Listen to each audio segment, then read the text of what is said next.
What's up, everybody?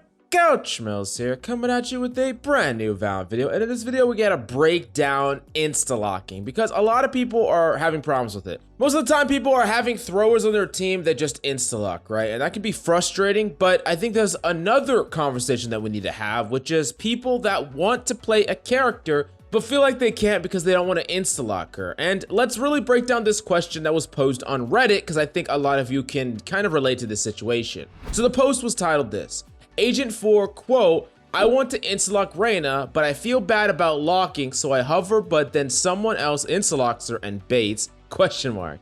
And this is what that person said.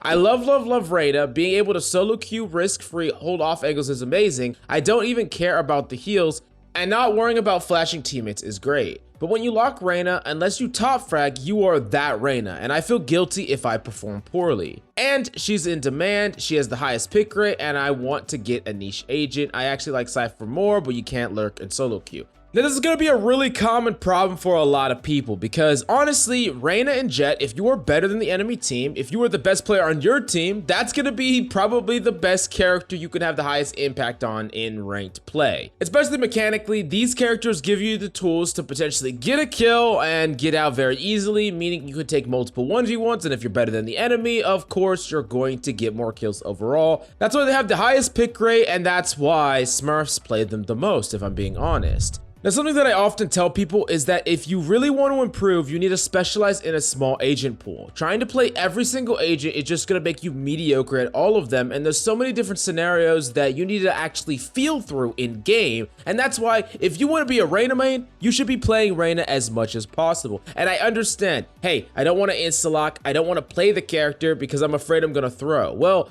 the thing is, if you are actually a Reyna that plays a lot of Reyna and you're really grinding for it, then you should not feel like you're gonna throw because for one, you play it more than everyone else, you're gonna be pretty confident in your own skills, and two, if you really don't wanna throw, just make sure you're putting in that work, whether it's warming up perfectly, whether it's practicing your aim in things like aim labs in game, deathmatch and things like that, and then you're confident in game, you're confident enough to lock a character because here's the thing.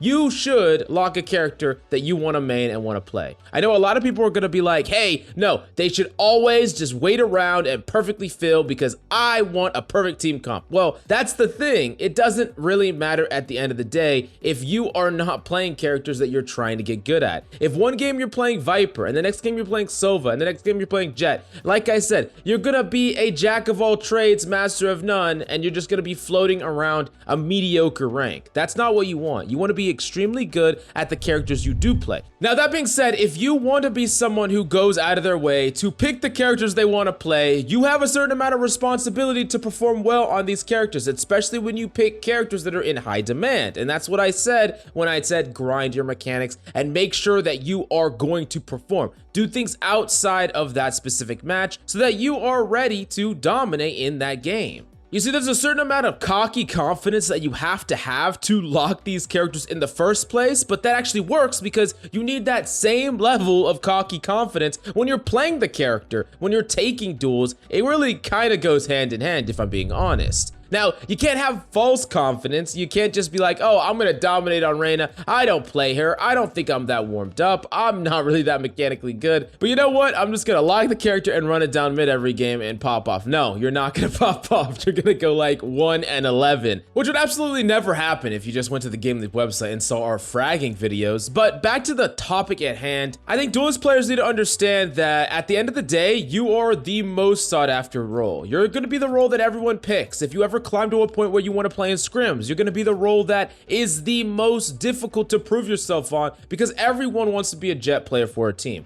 Everyone wants to be that fragging Reyna player. And if you want to be that guy, you can't be a little bit afraid to lock characters in your game because you're gonna have to consistently prove yourself against duelists over and over and over again. That's just kind of the way that it goes if you really want to play a character like this. But like I said, it's your choice who you want to play, who you want to get good at, and who you want to succeed at in the game. And if you just reduce yourself to always filling, never insta-locking, I'm sorry, but Duelist is probably not for you because you're never going to get to play them. You're never going to get to play the characters you want to play. And you're never going to actually get good at the characters you want to play. So definitely let me know if you agree or disagree in the comments down below. What is your own experience with this? And tell me in your games, what is a big problem that is plaguing you? I want to know what it is down below, and I'll probably talk about it in the next video. But thank you so much for coming by. Hope you enjoyed the video. Go check out the GameLeap website for more in-depth tips and tricks. I love your faces, and I'll see y'all next time.